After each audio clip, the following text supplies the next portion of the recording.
A Vancouver law firm is raising concern about the reliability of roadside drug screening devices, claiming the machines have come back with a number of false positives. The firm says people tested positive for cocaine, cannabis, and opiates, even though they hadn't used the drugs. CTV's Ben Milger has more. So this is the swab unit.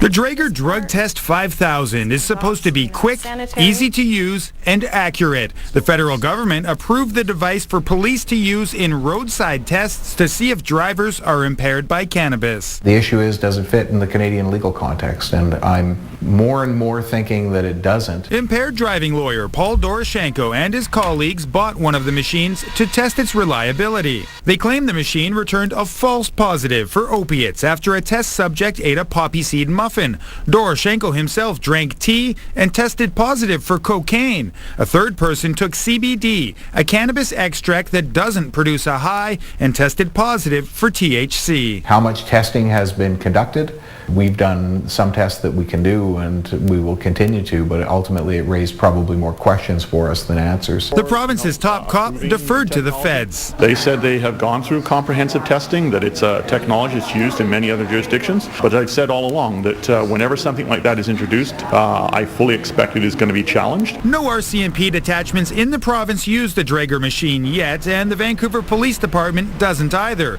Doroshenko doesn't know if anybody in Canada has been charged with impaired driving because of a positive test on the Draeger 5000, but says he looks forward to challenging the machine's results in court. Well, those federally approved roadside drug testing devices are under fire again. A BC law firm wanted to know just how accurate they are, so they bought hundreds of the Draeger 5000s down in the States, and the results are shocking to say the least. Drinking a cup of tea may not be as innocent as it appears to be. This is incredibly concerning. Criminal lawyer Kyla Lee talking about the results of 2 days of testing using the Draeger Drug Test 5000, the only federally approved roadside testing device for cannabis impairment. After a cup of coca tea made from the same plant cocaine comes from, Lee's colleague Paul Doroshenko testing positive for cocaine. And people who are interested in tea culture are now at risk of producing positive cocaine test results if they're found driving their vehicles. So just drinking a glass of coca tea, which you can buy in many stores, including Granville Island and places like that, could lead you to a criminal record for a cocaine-impaired driving incident.